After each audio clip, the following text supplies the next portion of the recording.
So this weekend was the final of the Four Nations tournament that Zambia was hosting at the Levi Mwanawasa Stadium that saw Zimbabwe, Angola and South Africa come to play Zambia in this year's or this calendar window, which is the last before the FIFA World Cup, and it was preparation time for all these African teams to see how they are sharpening and getting ready to play in the Africa Cup qualifiers, where 24 teams will gather in Cameroon to actually battle it out for the continent's top prize. So, coming up on the show, it was week 2 action in the MTN FAS Super League, but our feature match for today takes us to the Levi Mwanawasa Stadium. Zambia had a date with South Africa. So, let's have a look at the two selections chosen by Stuart Baxter and Wedson Nyirenda by way of the starting lineup. So for Baxter, he actually goes 4-1-4-1, and Wedson Nyirenda, Zambia in orange, go 4-4-2. Now, team news coming into this one. Of course, Wedson Nyirenda returned faith in the team that put away Zimbabwe in the first game. But for South Africa, wholesale changes. About 10 changes coming into this game, with Percy Tau, the shirt number 19, leading the line, with Siposiso Vulakazi wearing shirt number 10, and Keegan Dolly providing width, and of course Nglovu in central midfield. Of course, in between the sticks was the jersey number 16 in Tumele Nkune. So those were the two selections by the two gaffers. Helping me with tonight's presentation and analysis is Vespa Janza. Vespa, that was the selection that saw South Africa actually win by 2-0. Again, we love the 4-4-2. Very few teams now play with two strikers, but we went with two strikers. And yes, again, it was returning faith in pretty much the same 11 that dealt with Zimbabwe in the first game. What are your reflections about the selection, more so that there were no changes compared to South Africa's 10?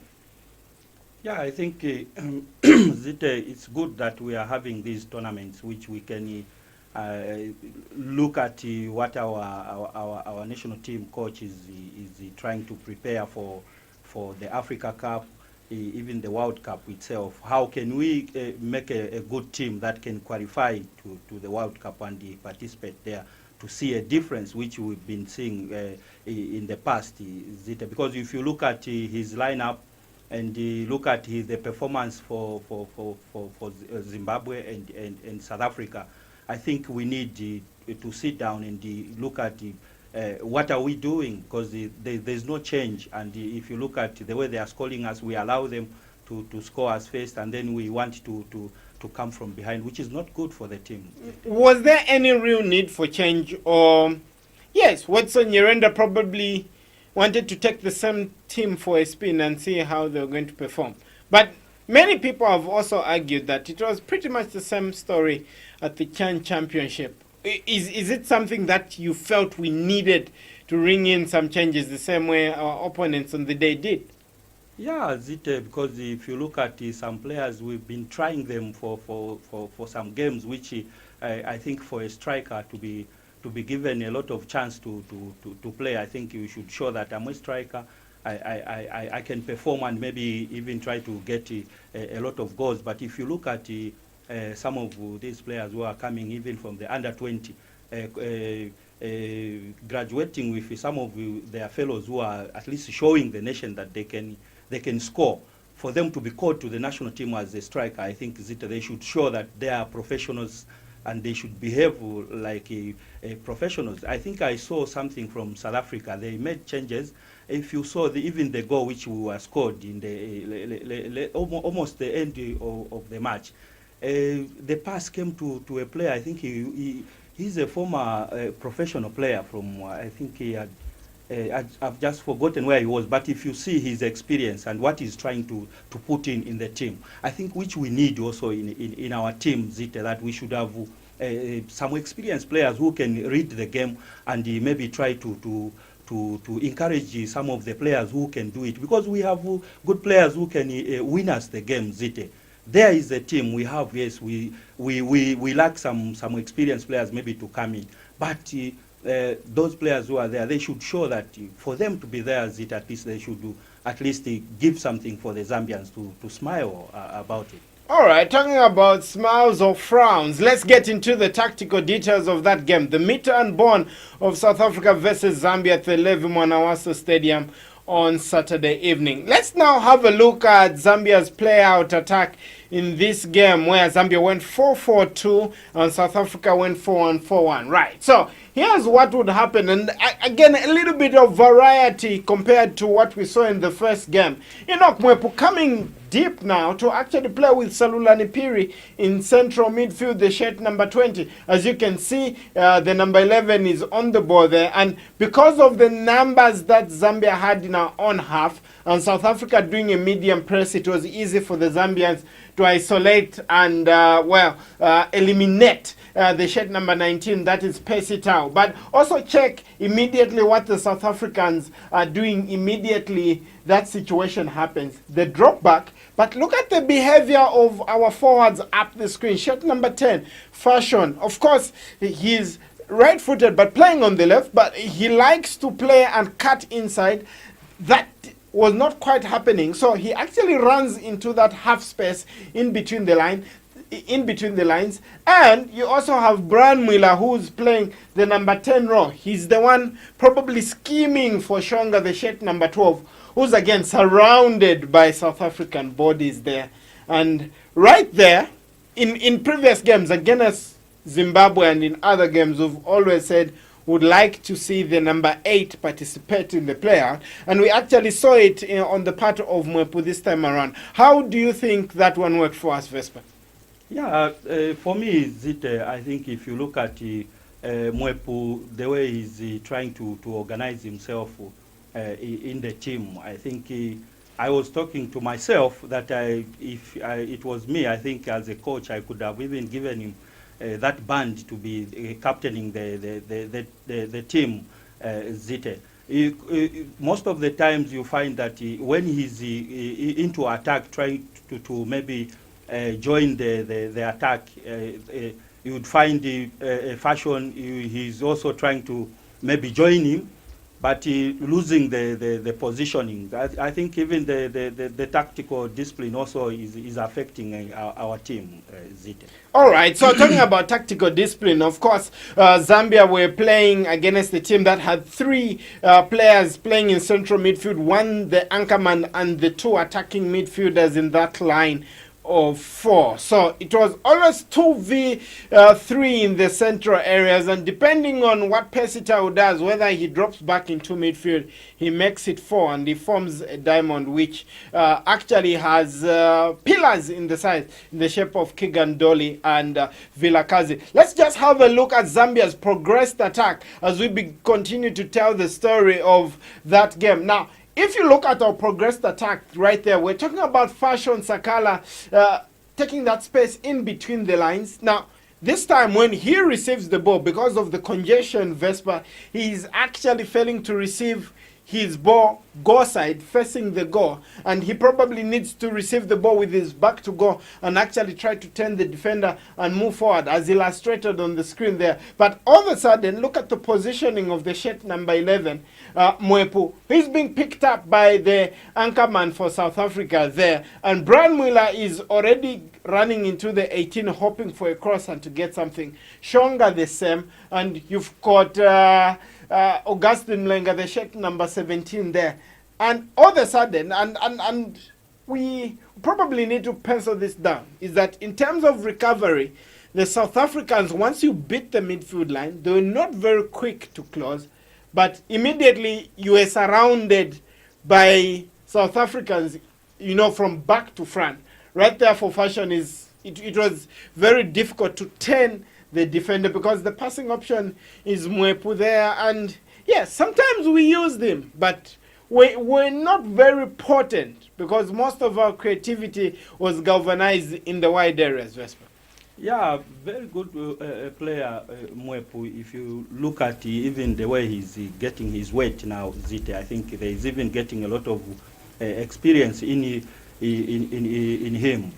I think the way he started playing it, which was, I think, good for us, that he gets the ball and he passes to his strikers and try maybe to support. I think it was okay. And like the way he changed it, I think it even gave him.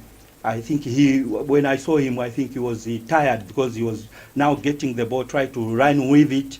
And maybe some confusion there, also number 9 and number 10, you know, not knowing where to go because of him running with the ball inside the line of the attackers. I think for him, for us, in fact, to help the team itself, that he should be having more time of resting and maybe time of attack, because if he'll be getting the ball and trying to run with it, because he became all over and he lost his position. But it's actually very tough. I'm trying to imagine having, when the attack starts, he has to be in front of the South Africans' lines of defense. But once the attack is progressed, he now finds himself in the middle, and right there, the lines of pass not really being formed. And when they were formed, it was because he was running to either the left side or the right side to create those tactical overloads in the wide areas. And you could see Zambia was able to get a lot of crosses as a result of Mwepu's work in that respect. Yeah, Zite, good work for the young man. But if you look at, we watch even the English league itself. Football has changed now. You would see Mwepu coming with the ball. Some players would be watching him, you know, not even trying to show that this is how I'll collect this ball. And that is how you see sometimes he will look like he was going to pass and he goes to himself. But some of the players should show Zite that we are professionals and we've come to help and maybe make the team win. So do you think now he needed a little bit more help? Because when he goes forward, of course, he leaves a gap at the back and he leaves Salulani alone in central midfield.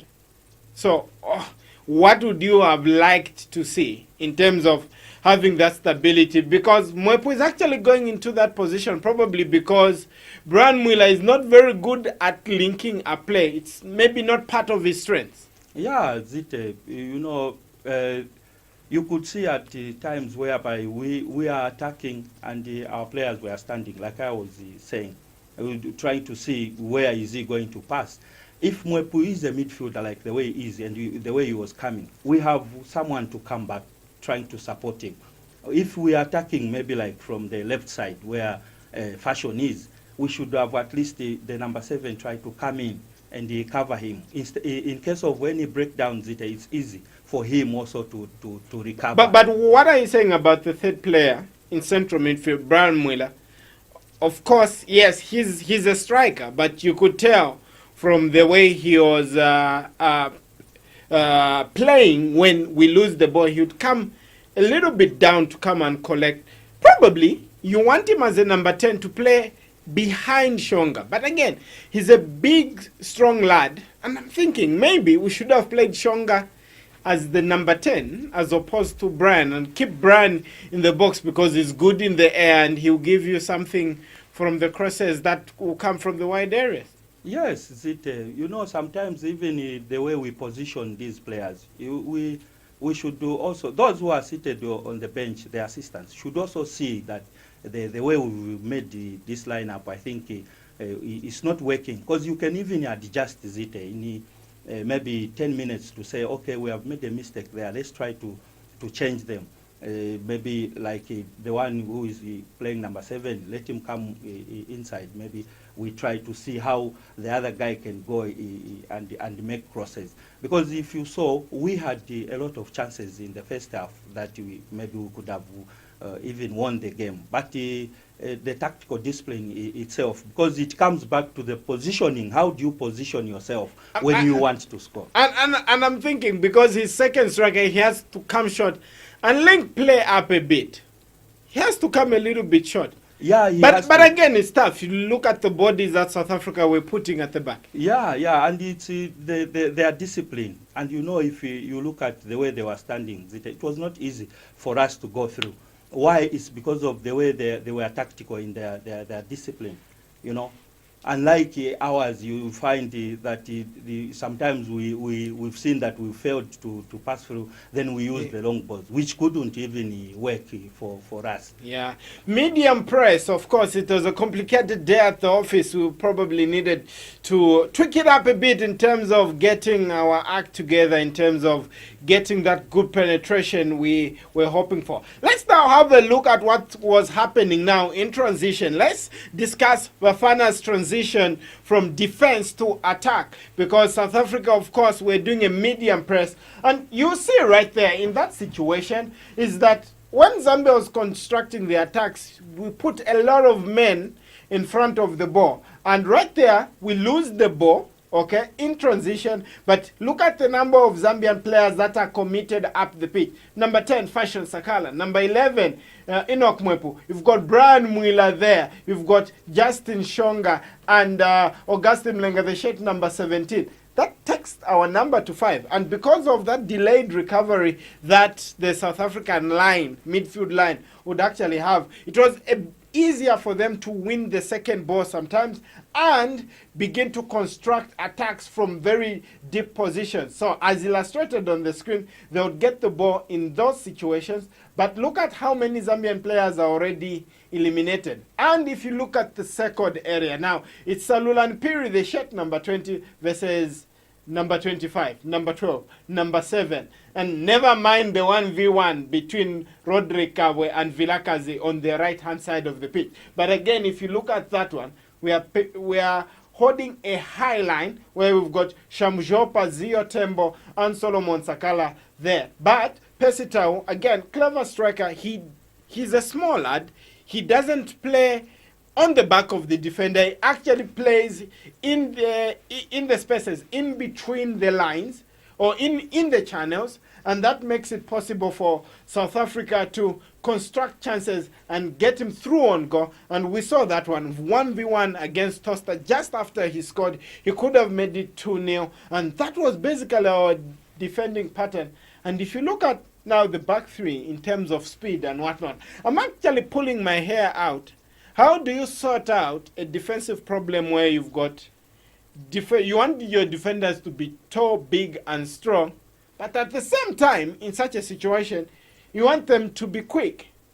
And our fullbacks were not the quickest. Solomon and Roderick were, with due respect to their talents, they're not the quickest. So in that situations, it's Pesitau to probably torment us, Vespa. Yeah, I think if you look at the organization, the way the South Africans are trying to organize themselves with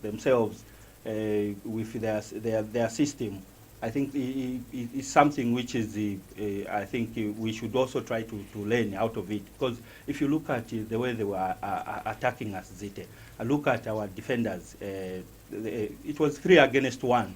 And taking advantage, even holding on to the ball, allowing his colleagues also to join him. And if you saw, most of the time they try to attack, even when they are 3 against 7 of our defenders and midfielders, they manage even to reach at our goal easily, Zite. So it's a question of how are we organized in the midfield and the defense, because most of the times we allow early goals, and most of the times they attack us. We are even scared of what is going to happen because we are failing to mark.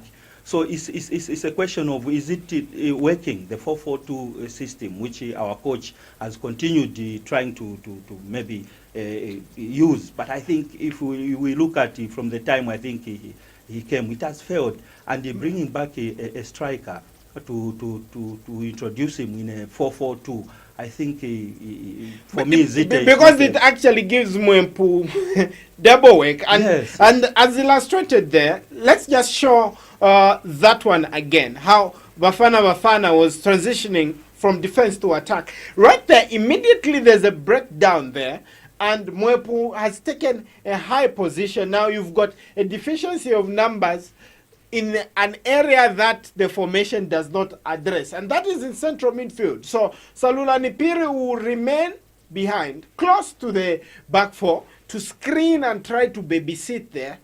But again, he's alone against 3. And look at the space he has to cover. Almost byline to byline.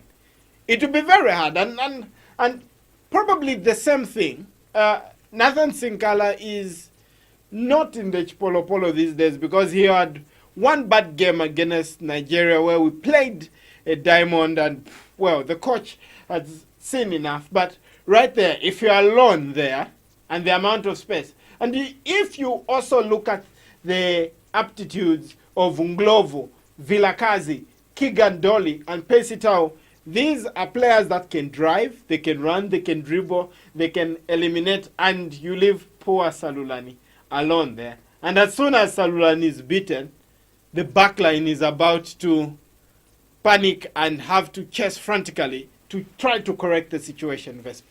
Yeah, I think the coach should have learned something, I think, out of these games which we have played. I think it's good for us, especially Zambians, to see it for ourselves, that if there are players who we can introduce and maybe give us good results. We have good players, Zite. Because if you look at this performance for our national team, you know, Zambians, they always wait and receive good results, and for of late results are not coming. But it comes back again to the same game. Our players, yeah. How are they? So what do we do in that instance? We are playing two number 9s in Brian Muller and Justin Shonga. Most of that Shonga is playing more as a 9, and Brian a bit of a 10. And right there, when you lose the ball, you want someone to come back and help Mwepu and Salulani in midfield, but that is not happening. And if you look at all the goals we conceded now in the Four Nations tournament, all the 4 goals that we conceded, it was a similar pattern where Zimbabwe would win the ball from very deep into their own half. They've got players who can drive and take the ball forward, eliminate Salulani, because even in the first game, we're leaving him alone in that area, and score. The first one on goal, Shamujopa, same pattern. The second goal, again, they go forward through the lines, contest the play, and shoot on the edge of the box. They score again. In this one, again, South Africa could have scored a couple because of the same weakness. Why aren't we dealing with it? And didn't we just need a plain number 10, plain and simple? Or just play a midfielder who can come back? Or should Mwepu have been the second striker and you have a little bit of a sober number 8 who's going to, you know, hang around, stick with Salulani, not too far, go and press together, go and mark together, and that sort of a thing? Yeah, I think for me, we still need the Sinkalas to help us, I think, in controlling the midfield. It's not too late that we can call back those boys. If we have some differences, I think we should just sit down and maybe sort them out. Because if you look at our midfield, that's not the Zambia midfield we know. They will talk about Mwepu himself as a computer. Now the computer, if he's working on his own, is the computer getting the ball, giving to the typewriter, which is not working for us. Is it? Oh, okay. I don't know who Vespa is calling a typewriter. But anyway, let's get back to work. So that was the situation, really. Now, let's just talk about Zambia winning the ball back, because South Africa were able to recycle play and get the ball back and go forward. Let's just talk about Zambia winning the ball back and just look at something, and perhaps this one is a good compliment we should be able to give Vespa, is that, and again, 2 reasons here, is that look at the number of times we win the ball in the South African half with the conventional balls. It's because South Africa is trying to play through the lines and they're not hooking the ball long into Pesitao. So they would actually lose the ball a couple of times. But again, the defensive organizations was good, because immediately they lose the ball, they still had numbers at the back. But if you look at in our own half, we're able to win the ball, but a little bit more spacely though, because those spaces in the channels, Pesitao is finding them, Vilakas is finding them, Kigandoli is actually finding them. But the good compliment there is that we're able to press a little bit high, but The question is, were we pressing a little bit high because of the circumstance that South Africa was trying to play out and we're trying to get the ball back in their own half, or it was part of our meticulous plan to do so, or our team is growing and is becoming of age? Which one is more true for you, Vespa? I think for me, if you look at the way they were pressing, and they got almost 10 balls from that side, you know, when you are pressing Zite, I think you take an advantage, because you press, you get it from their half. I think you can come out with a goal, because if you look at the way the South African were trying to come out, which is good. I think we should also try to, maybe our defenders, Zita, should also try to learn to keep the ball for themselves, and to try maybe to use the lines so that they can maybe play as a team. Unlike you have the ball, the long ball, we don't even keep the ball there. You saw most of the times we play the long balls, we are losing it. But like the way we are getting the balls when South Africa starts the game, it was an advantage for us, which I think Zite, for all those maybe like 10 balls we got from them, I think 3 of them could have come out as goals, but it comes back to lack of seriousness in some of the players. Let's have a look at South Africa in attack, shall we? Because they were a team that were well organized, playing through the lines and knowing how to make the pitch big when they needed to, and actually get the ball into the Zambian final third. So let's just have a look at South Africa in attack and basically what was happening. Look at this. And this is South Africa's progressed attack. Remember, when they get the breakdown, they are getting men forward. And once they're getting forward, look at the defensive midfielders and everyone in the team trying to run down, because they are doing their attacks. So they're constructing their attacks at breakneck speed. So you could see those gaps, transitional gaps, as they continued to attack. But again, look at Nglovo on the ball in that situation. Vilakazi providing with it. Keegan Dole is coming down. Pesitao is up there, keeping the Zambians busy. But we maintain a bank of 4. But again, even when South Africa's attack is progressed, I'm looking at Fashion, the number 10. Brian Mwila there. I'm looking at Mwepo and Augustine. Probably, yeah, and again, I don't know if we should be too tough on the players there, is that they have done almost 100-meter sprint. And when they lose the ball, they have to do a 100-meter sprint. Should be very difficult.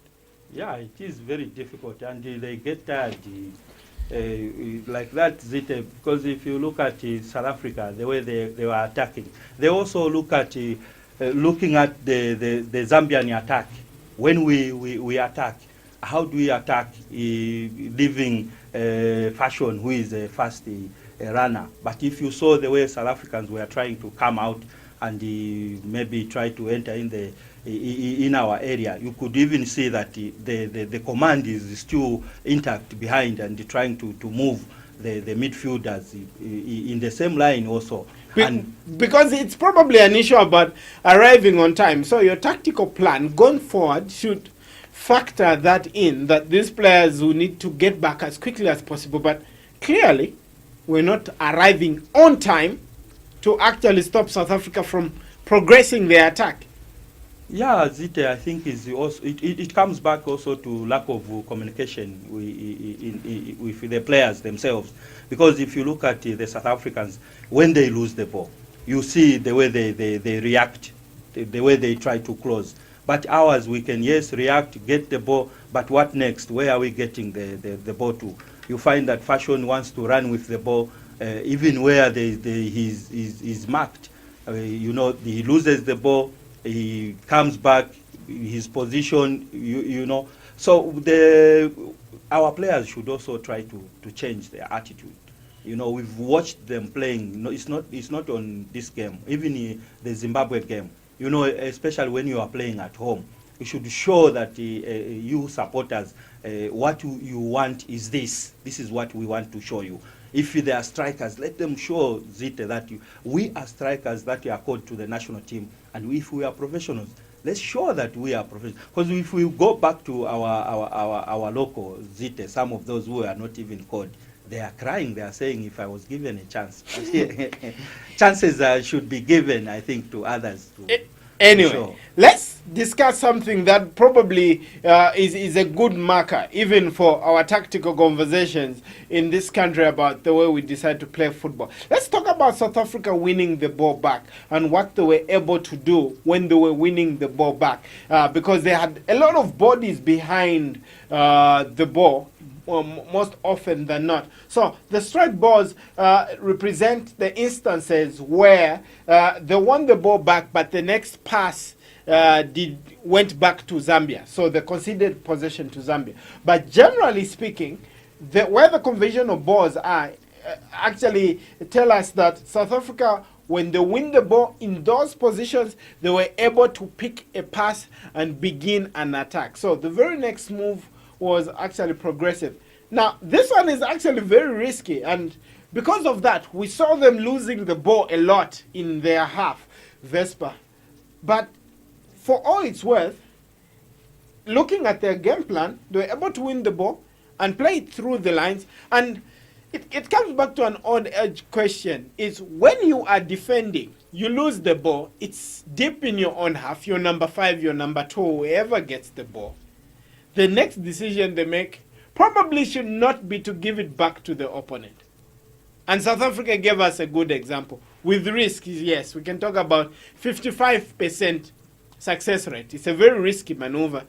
But instead of flashing the ball back to the opponent, you get the ball, keep it, and try to construct your own attacks. Yeah, but I think looking at football this time, I think is changing. It's not like the way it was that Nachintaluke, let me just kick it, it goes to anyone who wants it.